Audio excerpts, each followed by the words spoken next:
Je suis très content d'être avec vous. Je ne vais pas me présenter en détail parce que je ne veux pas prendre ce temps, même si ça fait bien, si c'est poli, c'est normal. Mais en même temps, en vous donnant la carte de visite, il y a un site internet qui me présente aussi dans ce que je fais, dans mes activités, mais aussi ma vision par rapport à la famille. Donc sur ce site internet, c'est un site passe-partout. C'est-à-dire que je l'ai conçu exprès, pas pour les églises, pour les chrétiens, mais pour que tout le monde puisse le lire et qu'on n'ait pas l'impression que c'est une prédication du haut jusqu'en bas. Mais il est évident dans le site, j'ai mis en avant aussi que j'étais pasteur et que tout ce que j'exprime, c'est sur la base des valeurs chrétiennes de ma foi en Dieu, bien sûr. Hein. C'est pas juste de faire un site pour un site. Hein. Donc c'était aussi en même temps pour aussi me présenter auprès de tout public et pas uniquement des églises. Donc vous verrez, mon ministère, c'est actuellement bien, oui, j'ai le titre de pasteur, mais je ne suis plus en charge d'une église.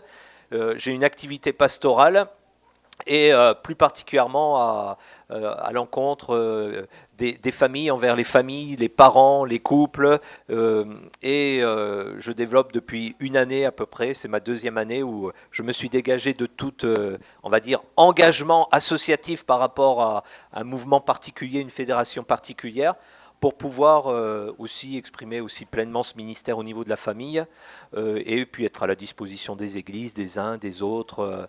Je travaille en particulier aussi avec les associations familiales protestantes, donc, dont je suis un administrateur de la fédération, et ça permet de travailler dans différents domaines qui concernent la famille. Et c'est pour ça que ce matin, ce domaine dont je vais parler, c'est la famille, oui, mais pas la famille toute seule, et les écrans.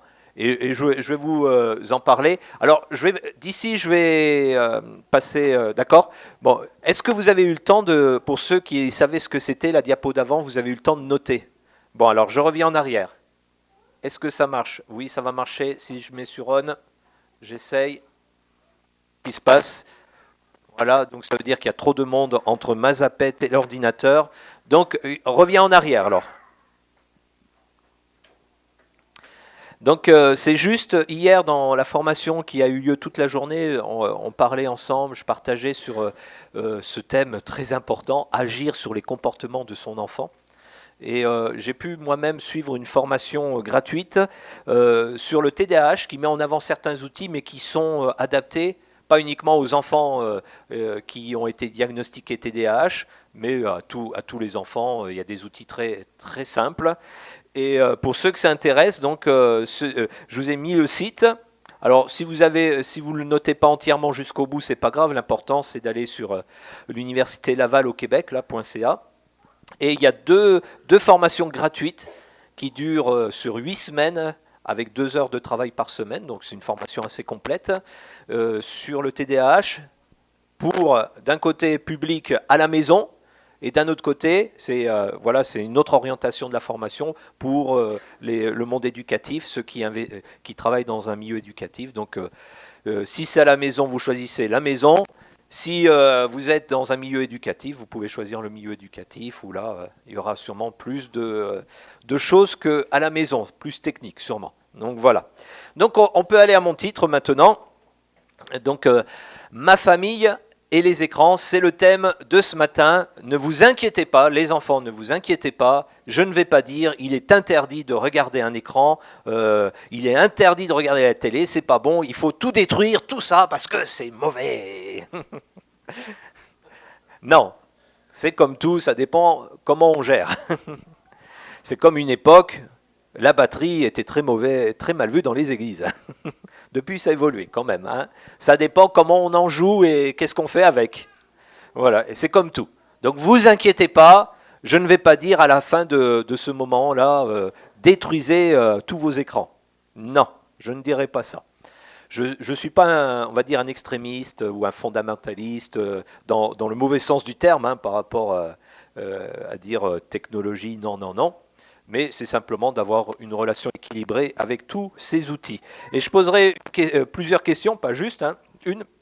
Déjà, ne répondez pas, vous calculez en vous-même hein, les choses. Quel est le nombre d'écrans présents dans votre maison?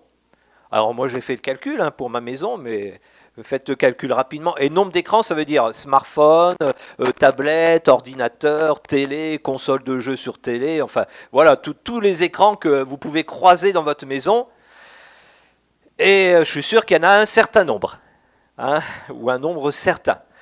L'autre question, avec tous ces écrans, combien de temps je passe devant un écran à la maison en dehors des temps de travail? Parce que si vous êtes en télétravail, par exemple, on ne va pas le compter. Ah, c'est une journée de travail. Ou si vous, vous travaillez beaucoup sur ordinateur, ça c'est différent. Mais, mais tout ce temps que je passe sur un écran, en dehors de ce qui est exclusivement travail, outil de travail, ça c'est différent. Alors, le calcul, on ne va pas le faire de suite, mais on peut essayer de réfléchir aussi à ça. Et puis après, à côté de ça, c'est combien de temps passons-nous sans écran avec un membre de notre famille?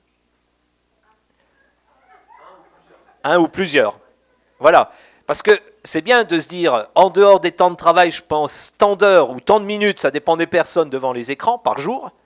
Et dans une journée, je passe tant d'heures ou tant de minutes avec des personnes réelles, les membres de ma famille, mais sans écran, hein, sans écran partagé ou quoi que ce soit. Voilà. Je pose ces questions déjà pour se laisser interpeller, réfléchir un peu et se dire est-ce que papa il passe plus de temps avec moi ou avec son smartphone? Alors là, je parle des papas parce que je suis papa, hein, mais on pourrait dire maman, grand frère, petit frère. Voilà, les enfants, vous avez le droit de dire à vos parents j'aimerais que tu passes plus de temps avec moi que sur ton téléphone. Voilà, comme ça, vous gérez ça tout à l'heure à la maison. Ah, désolé, c'est dit. Alors, ce qui a été établi en 2019, donc c'est au niveau du CSA, hein, du Conseil de surveillance de l'audiovisuel, et ils ont fait toute une étude. Ils ont vu que en France, 93,1% des foyers, des maisons possèdent au moins une télévision, au moins une.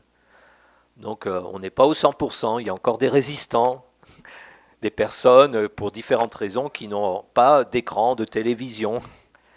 Alors est-ce qu'ils ont un ordinateur, un smartphone? Ça on peut aussi examiner ça. Mais en moyenne, par foyer actuellement, il y a 5,6 écrans, ça veut dire que on est vers 5, 4 ou 6, 7, 8, et puis la moyenne ça fait 5,6. Et peut-être que si vous calculez, vous dites, ah ben oui, je suis bien dans ça, hein. 6 écrans à la maison, je les atteins facilement, hein. Ben moi je dis, oui, j'ai un smartphone, j'ai un ordinateur portable, j'ai un ordinateur fixe, mon épouse a un ordinateur fixe, elle a un portable, nous avons une télévision.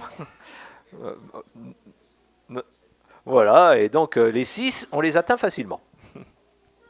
Et en moyenne, et là c'est une grosse moyenne, on passe plus de 4 heures par jour devant un écran.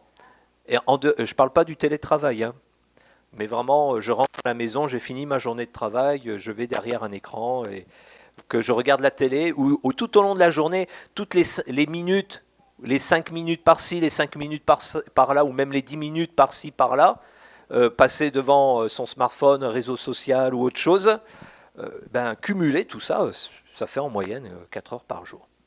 Parce que on a l'impression peut-être de ne pas passer beaucoup de temps devant un écran, mais si on ajoute toutes ces minutes, ces petites 10 minutes qu'on a l'impression que, bon, c'est pas longtemps, je passe pas beaucoup de temps d'un coup, mais ajouter à la fin de la journée, ça peut faire facilement beaucoup.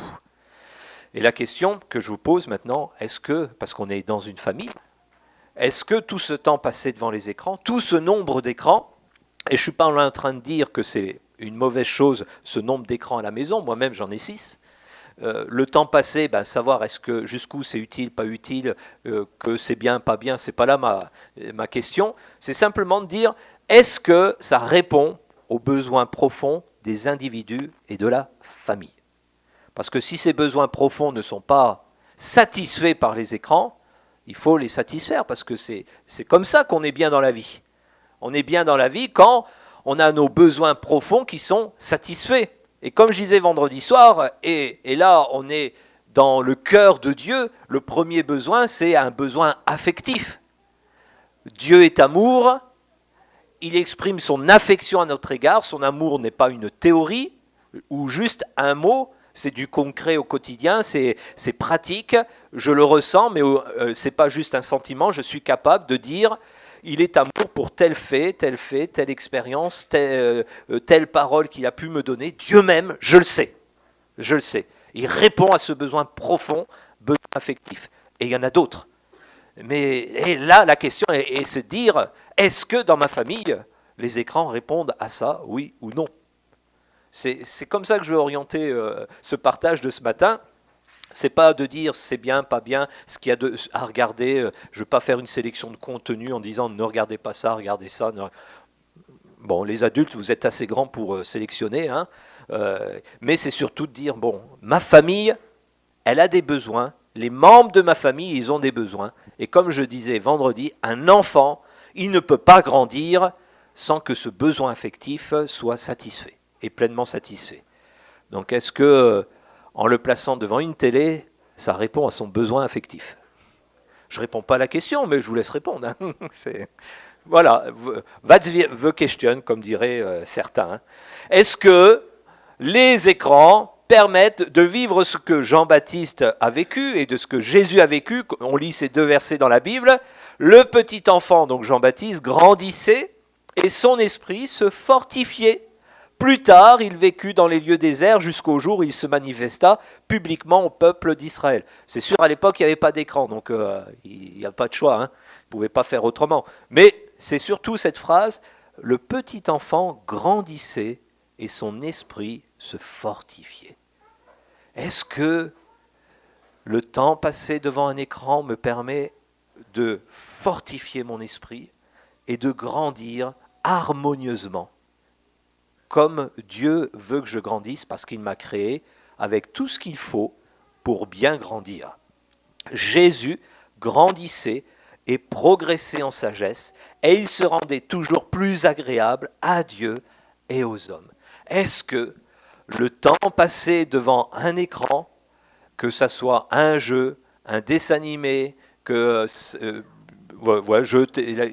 les réseaux sociaux, me permet de grandir et de progresser en sagesse et de me rendre toujours plus agréable à mon épouse, à mon époux, de me rendre toujours plus agréable à mes parents, à mes enfants? Est-ce que cela me permet de vivre cela? J'aime bien poser les questions, mais c'est uniquement pour amener à la réflexion, mais pas pour vous donner une réponse, parce que la réponse, allez, je dirais, elle est peut-être facile à trouver, donc je ne veux pas la donner. Morgane, je t'ai vu lever la main, hein, mais je vois que tu es là. Hein, ok. Donc, répondre à ses besoins, grandir, progresser, dans ma relation avec les autres, être agréable, tout ça sont des conséquences à des besoins bien satisfaits. J'ai noté 3 choses. Et c'est 3 éléments que je vais détailler maintenant. Et on peut se dire, à chaque fois, cette question, est-ce que l'écran permet cela? Ça dépend, certaines consoles vidéo peuvent le permettre, nourrir l'activité physique, je ne donnerai pas le nom, mais certains vous sautez, voilà, on se dit ça nourrit l'activité physique. Bon, jusqu'à quel point? Entretenir des relations de qualité, parce que c'est ça, dans ma famille, c'est le premier lieu où j'apprends à être en relation avec les autres. Est-ce que mes relations avec mes enfants, dans mon couple, avec mes parents, sont de bonne qualité? Je ne dis pas elles sont parfaites, mais de bonne qualité quand même. Et dans un troisième temps, est-ce que ces écrans, ma façon de les gérer, favorise une saine réflexion? Une réflexion saine, parce Jésus il a progressé en sagesse, donc quand on a de la sagesse, normalement on réfléchit bien quelque part. Hein. Donc ça va avec. Allez, on y va. Premier point, nourrir l'activité physique. Alors là, je vous donne quelques données, des observations de psychologues ou de pédiatres ou d'orthophonistes, parce qu'il y a plein d'études qui ont été faites sur l'impact des écrans et surtout l'impact d'une surexposition aux écrans, c'est-à-dire quelqu'un qui passe beaucoup de temps par jour. Un enfant de 6 ans qui passe 4 heures par jour, c'est beaucoup. Un adulte, c'est moins, mais bon, on peut dire que ça fait beaucoup aussi, ça dépend des personnes. Hein. mais il nous est dit que l'exposition quotidienne à des écrans pour des enfants de moins de 3 ans entraîne des retards dans son développement moteur. Ça, ce sont des kinés qui ont étudié ça pour voir un petit peu juste le côté moteur, hein, bouger, coordination des mouvements, prendre un stylo, saisir des objets, c'est tout ce qui est, on appelle motricité générale et motricité fine. Eh bien, ça entraîne des retards si l'enfant de 3 ans, il a une exposition quotidienne à des écrans. Parce qu'il y a tout un programme de prévention qui a été établi, mais il y a longtemps maintenant, c'était en 2007, 3, 6, 9, 12, bien gérer les écrans en famille, alors je ne sais plus le titre exact, mais il disait pas d'écran avant 3 ans. Et c'est quelque chose qui a été mis en place par le gouvernement, mais qui n'a pas été très médiatisé, malheureusement. Et il dit pas d'écran avant 3 ans. C'est la règle générale. Et exceptionnellement, il peut en avoir un, mais quotidiennement, non. C'est une exception. Nous c'est ce qu'on a mis en pratique avec notre petit, hein, bien sûr. Et là, pas avant 3 parce que avant 3 ans, c'est là où tout se met en place. Où dans le cerveau, toutes les connexions de base se mettent en place. Dans les apprentissages, c'est là où, avant 3 ans, l'enfant, il apprend plein de choses.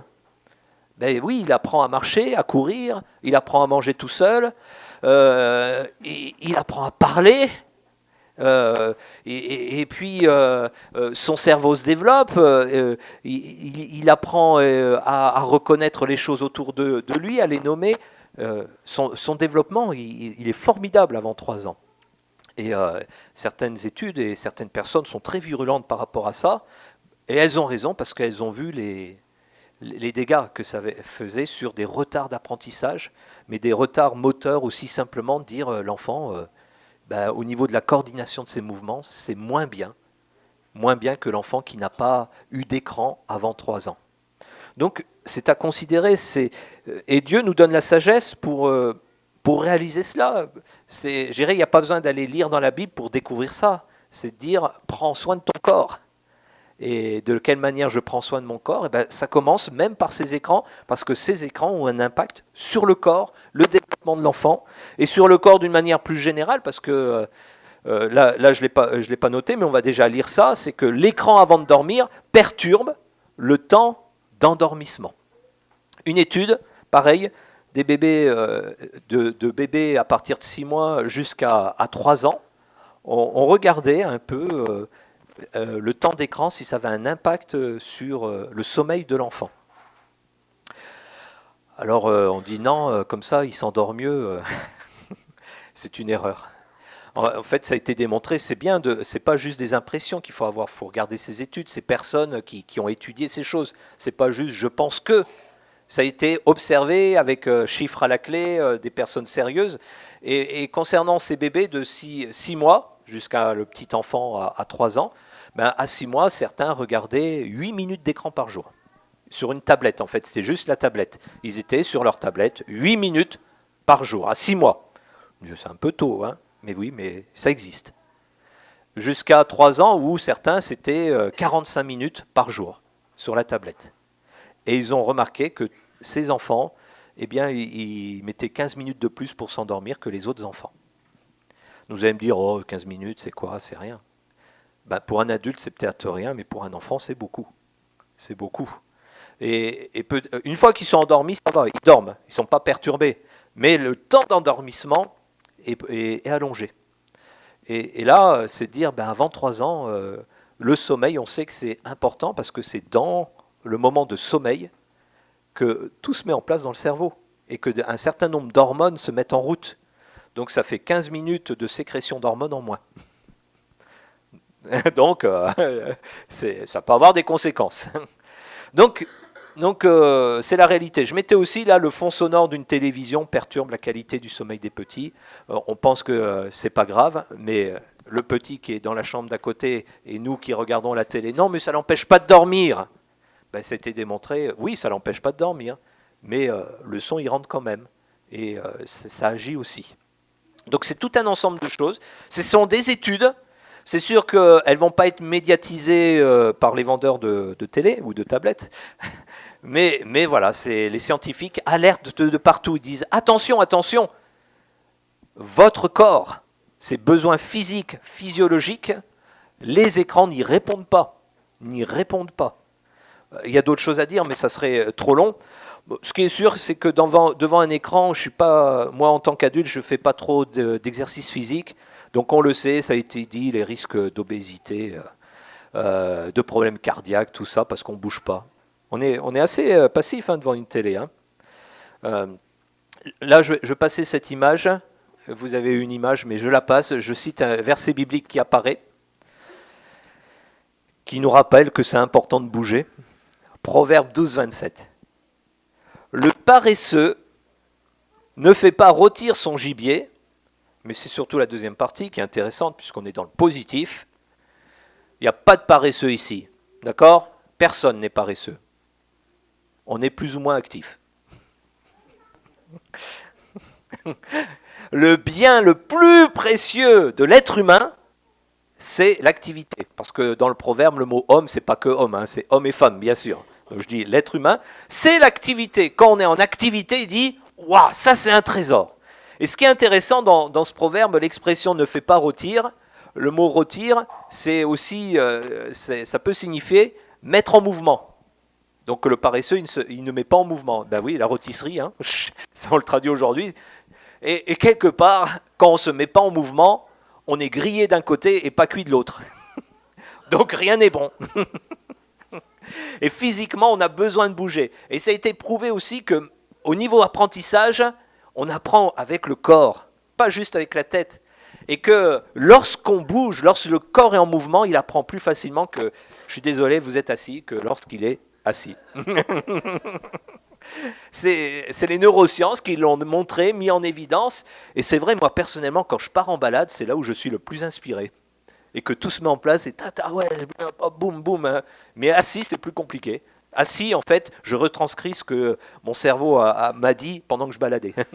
Enfin, mon cerveau et l'inspiration de Dieu aussi, bien sûr. Donc là, dans ce passage, il dit, il faut se mettre en mouvement. Et Dieu, c'est le Dieu du mouvement quand même. La création, le Saint-Esprit plané à la surface des eaux. Il y a un mouvement là qui est là. Il y a un mouvement créateur, un mouvement créationnel. Quand on regarde toute la création, tout est en mouvement, rien n'est statique. Tout est en mouvement, rien n'est passif. Et c'est formidable, ces principes de croissance de partout, qu'on regarde un arbre pousser, on regarde un enfant grandir. Même notre vie spirituelle, il y a un processus de mouvement, de croissance, rien n'est statique. L'écran nous rend statiques, passifs. Et Dieu nous appelle, avec notre corps, à être actifs, à être en mouvement. Et pas un mouvement uniquement spirituel et intellectuel, mais un vrai mouvement physique. Pour preuve, dans les temps de louange, eh bien, selon les cultures, le mouvement est hyper important, mais je dirais, c'est peut-être qu'en France, notre culture a perdu ça de vue, mais frapper des mains, se lever, lever les mains, bouger 2 pas de côté, ou aller plus loin encore selon notre sensibilité personnelle, tourner, danser. Et là, le corps loue le Seigneur. Il n'est pas statique à écouter quelqu'un chanter puis à répéter le chant, mais c'est avec mon corps que je loue aussi Dieu. Et devant un écran, c'est un peu limité, cette attitude.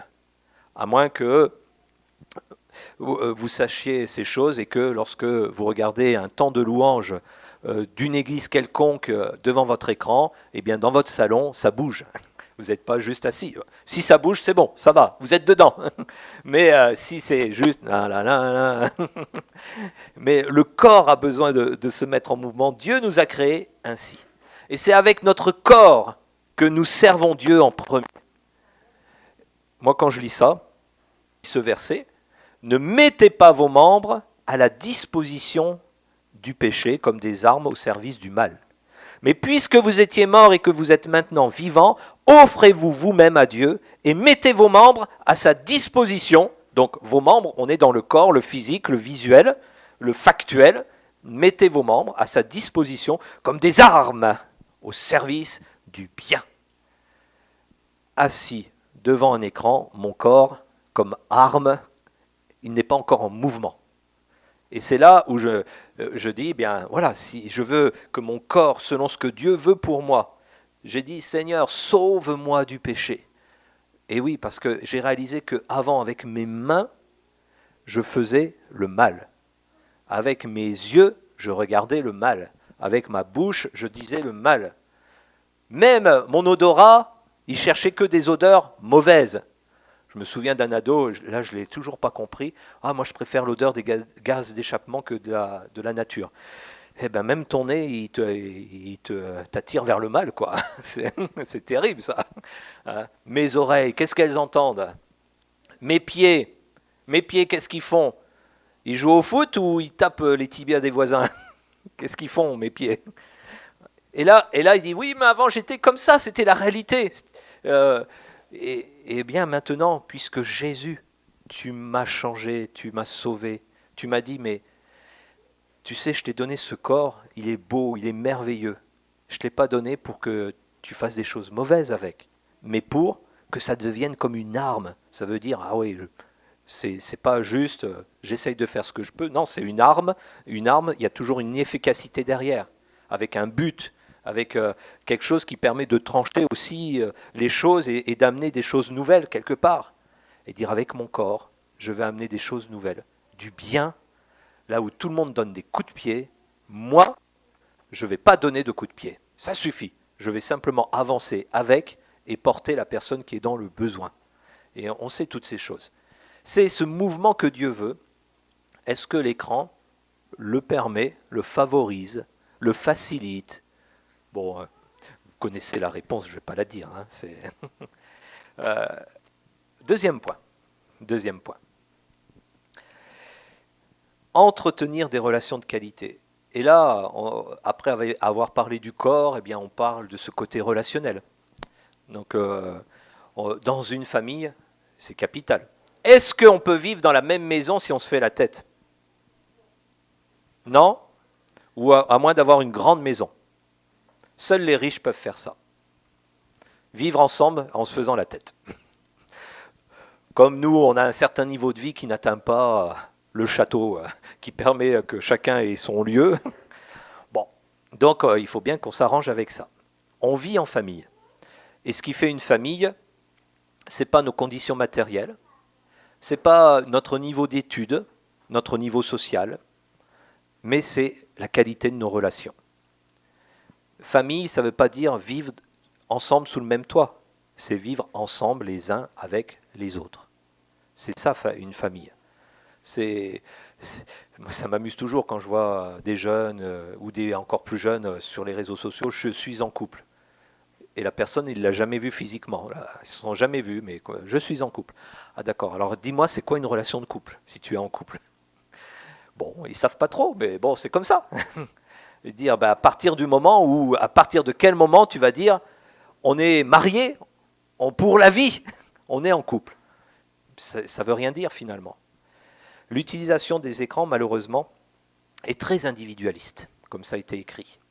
Ça a évolué depuis 30 ans, parce qu'il y a quelques décennies en arrière, la télévision pouvait être rassembleur, ou rassembleuse, je ne sais pas si ça se dit.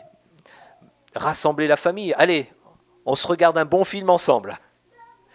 Et puis, allez, on se fait un plateau ensemble, c'est la fête. Allez, chacun s'installe, on met la télé, toute la famille est là. Il y a le hamburger, enfin toutes les choses qui sont bonnes devant la télé, le hamburger, les frites, les chips, le coca, voilà. Toutes ces choses qui sont associées à la télé. Donc, vous voyez déjà l'association là.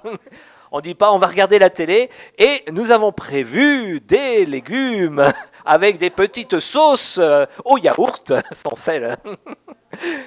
Donc les enfants, ils disent, là il y a un truc qui va pas, c'est pas cohérent là. Moi, télé, ça veut dire chips et sucreries. Vous voyez l'association, déjà, c'est se dire, il y a un truc qui va pas avec l'écran là. Et oui, il y a des années, c'était un loisir commun pour la famille. Il y avait une télévision, c'était un loisir commun. Mais maintenant, c'est devenu très individualiste. Je dirais, c'est bien lorsque on regarde un film ensemble. On peut même jouer ensemble, faire des choses ensemble devant un écran, il n'y a pas de souci. Mais la réalité, c'est que la plupart du temps, c'est tout seul. La plupart du temps, c'est tout seul. On a multiplié les écrans, et là, papa est en haut, il ne fait pas du chocolat. Et il regarde je ne sais pas quoi sur son smartphone ou la télé. Maman est en bas, ben pareil. C'est, enfin, en haut c'est le gâteau, en bas c'est le chocolat. Non,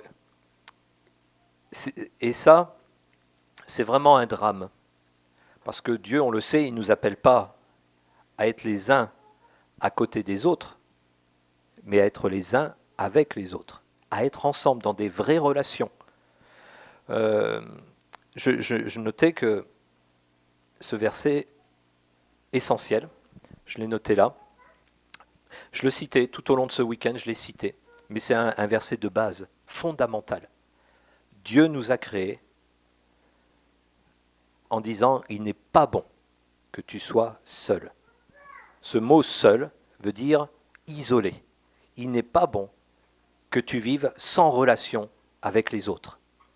Et il définit même le type de relation qui nous permet finalement de grandir.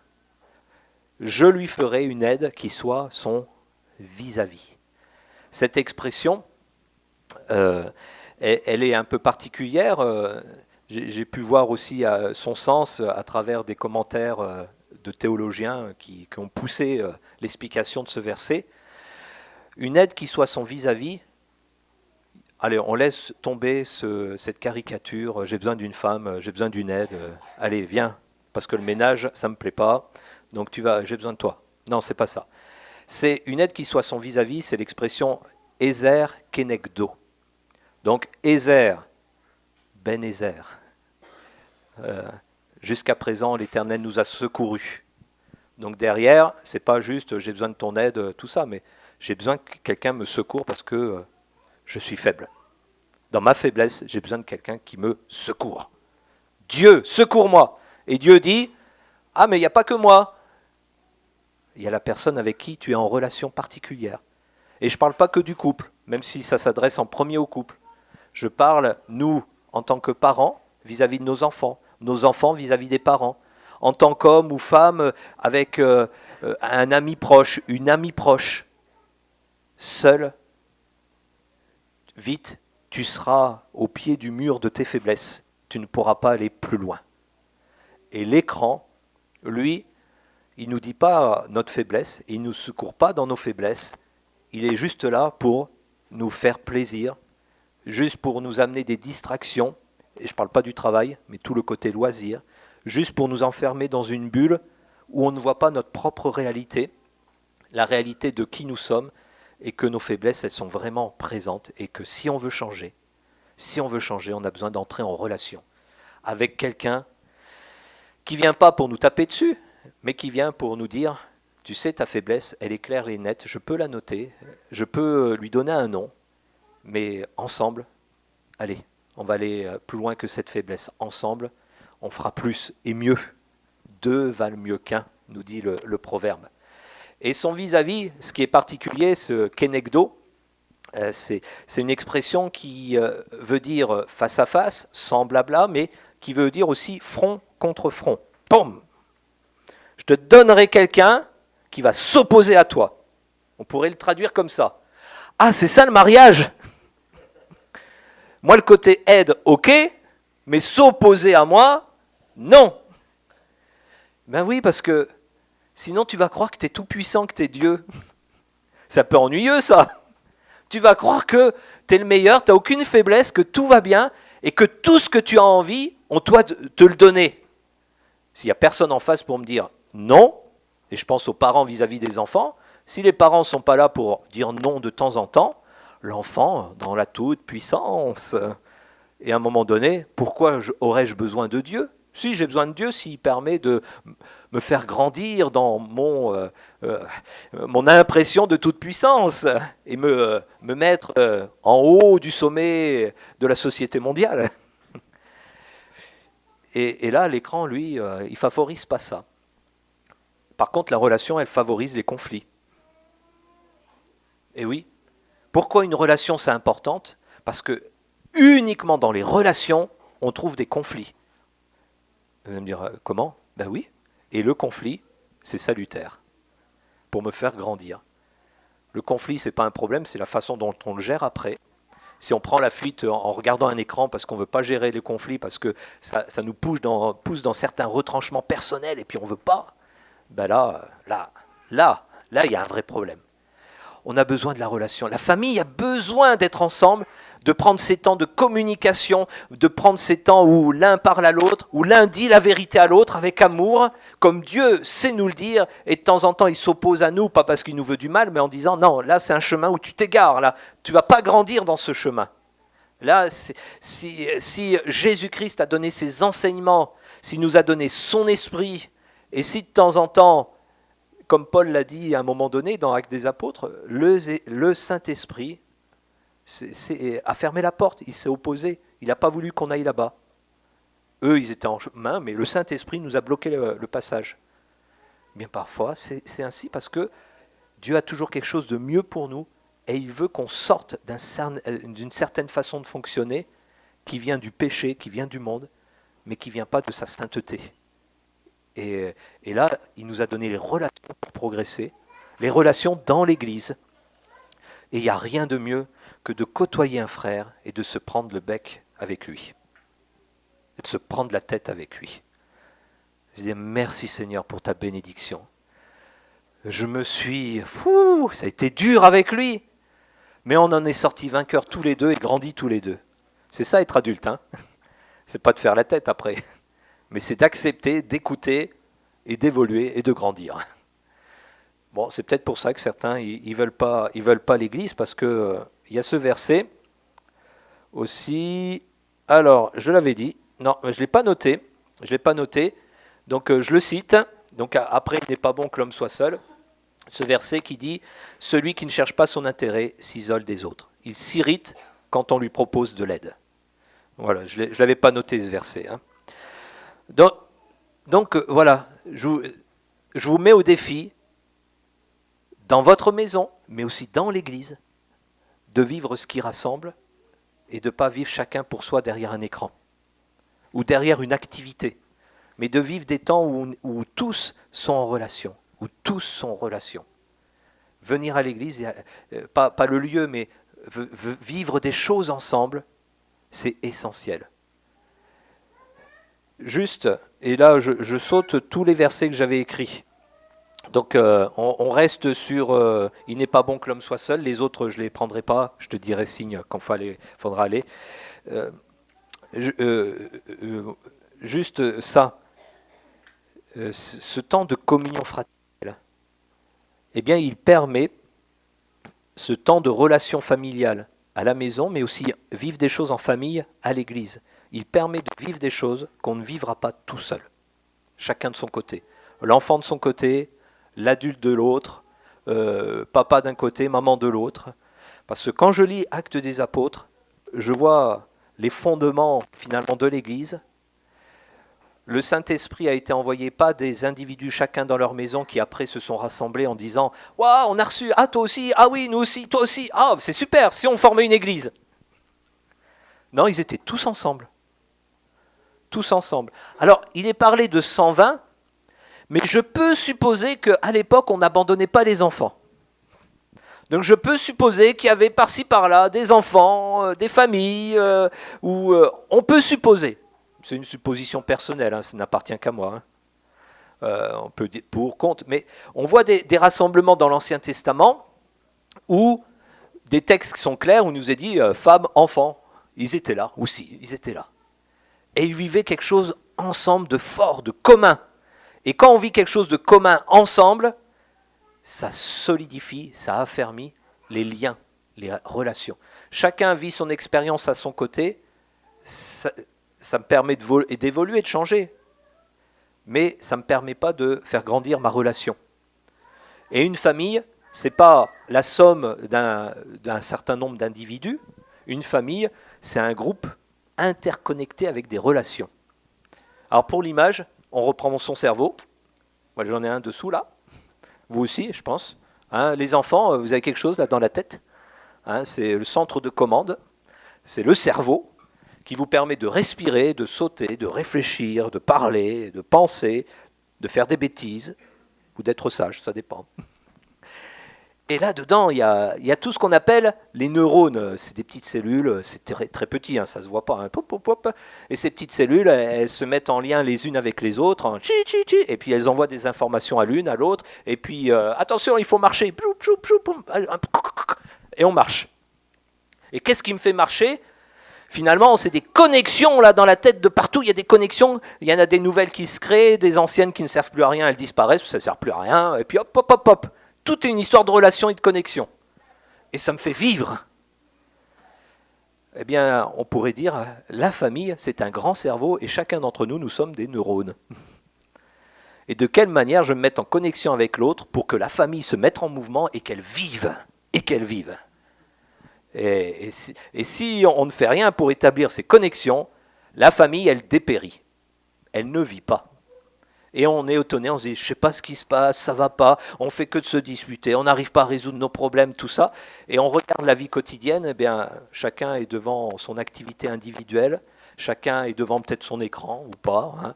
Et puis on se dit, mais pourquoi il y a ces divisions? Et ben, un des conseils, c'est pour dire, ben, commencez par vivre des choses ensemble, en commun. Pas chacun son activité, mais des choses en commun. Et l'Église peut favoriser cela, parce que à travers notre rencontre ici, ce matin, on peut vivre des choses en commun. Moi, je me souviens, personnellement, là, donc avec Fanny, qui est là devant moi, donc je prends un temps, merci d'être ma femme.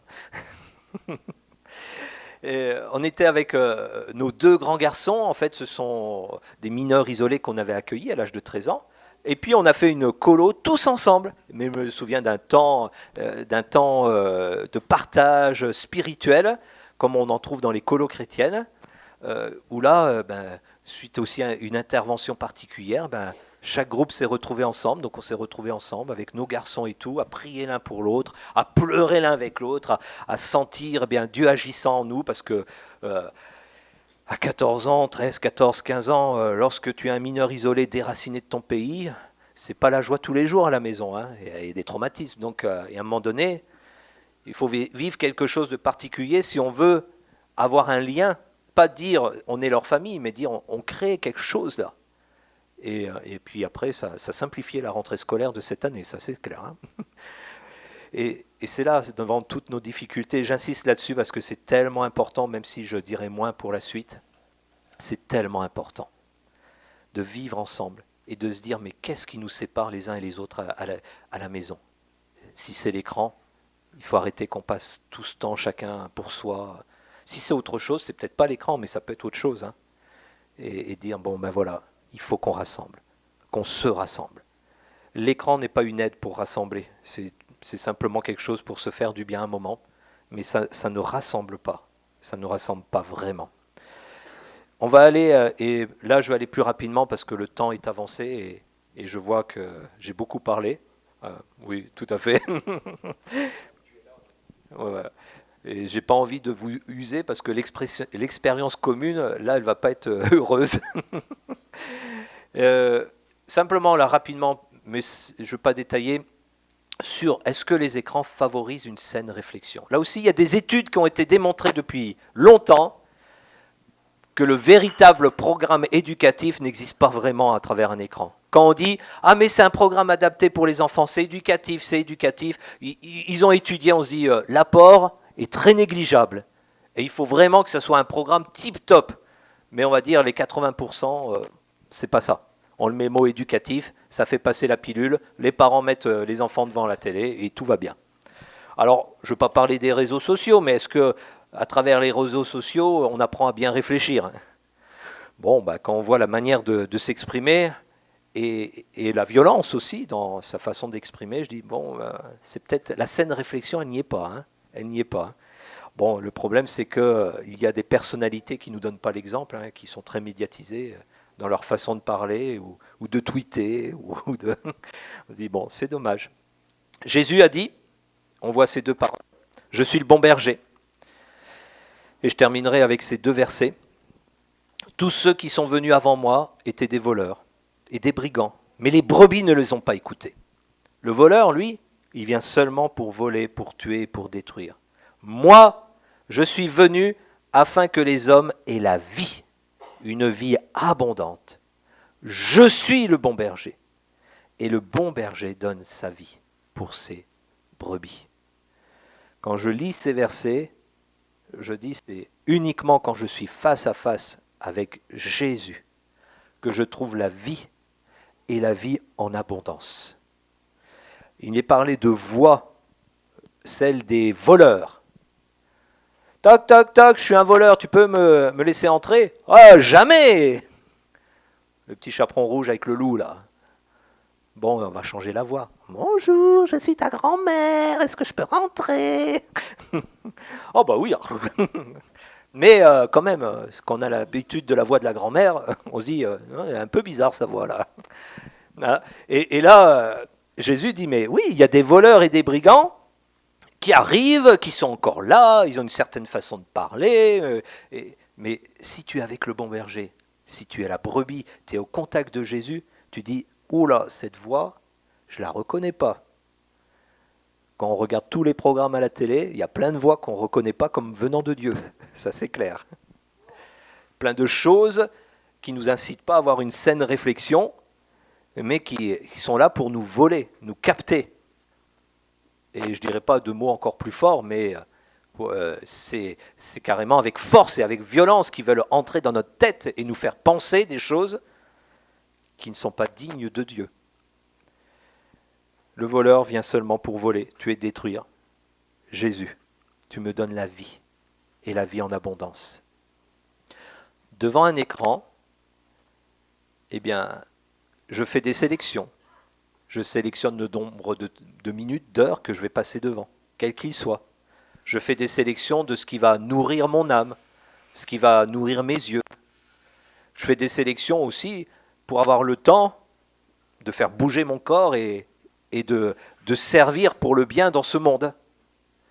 À un moment donné, je sors de chez moi, parce qu'en restant chez moi, je j'aide personne. Je sors de chez moi. Et quand je dis sors de chez moi, même si je suis, on va dire, en situation de handicap, je ne suis pas enfermé toute la journée dans une pièce, j'ai des contacts avec d'autres personnes. Je sors de chez moi, on va dire de ma bulle intérieure, pour entrer en relation avec les autres. Et sortir de cet écran qui peut devenir comme une chaîne de ma vie, une chaîne pour ma vie. Et la dernière phrase, on peut arriver au bout, et c'est ce que Marie-Hélène me disait aussi hier soir, c'est que les écrans doivent rester au service de la famille et non son maître. C'est tout. C'est un outil comme un autre. Une petite distraction, ok. De loisir, ok. De travail, ok. Mais je comprends que pour moi, le plus important, c'est la relation. Pour moi, le plus important, c'est que corps, âme et esprit, je sois plein de la vie de Jésus. Plein de la vie de Jésus. Et quand je saute, que ça soit une louange à Jésus. Même lorsque je suis en train de jouer à la récré, en disant si je saute, je loue le Seigneur parce qu'il m'a donné cette capacité et j'utilise mon corps, pas pour le sucrer, à coups de bonbons, mais pour qu'il soit bien efficace, bien musclé pour le servir. Donc les enfants, à chaque fois que vous sautez, vous rendez votre corps utile entre les mains de Dieu. Donc je ne veux pas dire on va sauter maintenant. Hein. Mais voilà, c'est dire ce corps qui est en mouvement, merci Seigneur. Et aide-moi à pas penser comme le monde, mais à penser vraiment comme toi Seigneur. Je demanderai à l'équipe de louange de revenir pendant que je vais aussi simplement rendre grâce au Seigneur. Et qu'on continue ce matin dans la louange, dans l'adoration, où là, on n'est pas devant un écran, même si on regarde des écrans, ce sont des outils, et c'est de très bons outils pour ce qu'on fait ce matin, ou parfois quand on est dans l'isolement, c'est un très bon outil, mais ce n'est pas une fin en soi. Notre désir, c'est que dans ce temps de louange, on est en relation avec Dieu, mais que dans ce temps de louange, on vive une relation dans la famille, et que parents avec enfants, vous vous dites « Ah non, là, je ne suis pas en train de louer tout seul. Je suis en train de louer avec mon épouse, avec mon mari. Je suis en train de louer avec mes enfants sont en train de louer avec moi. On est ensemble. Et on vit une expérience de louange commune. Oh, que ça fait du bien. Et qu'on le vive maintenant pleinement. Seigneur, je te dis merci. Merci parce qu'on sait que ce qu'on appelle progrès dans ce monde, eh bien devant tes yeux, devant toi, ça peut devenir source d'esclavage. On n'est pas là pour non plus être opposé à tout progrès, à toute technologie, mais simplement à les mettre à leur juste place. Et je te prie d'aider chaque famille, chaque parent, parce que c'est de leur responsabilité première, à bien mettre à sa place tout ce qui concerne les écrans dans leur maison, afin que la priorité, ça soit l'interaction, la relation les uns avec les autres, que la priorité, ça soit être en capacité de te servir et faire du bien dans ce monde, selon ce que toi tu nous indiques de faire. Alors merci qu'en ces instants de louange, par ton esprit, tu nous parles aussi, dans ces instants de communion, que les familles se rapprochent, que les liens familiaux se soudent, s'affermissent, que les couples aussi s'affermissent, tu parles à l'un à l'autre. S'il y a eu un conflit non réglé, eh bien là aussi tu parles, tu agis, tu nous permets de vivre une expérience commune qui va solidifier nos liens. Alors merci pour cela, Seigneur, sois béni. Amen.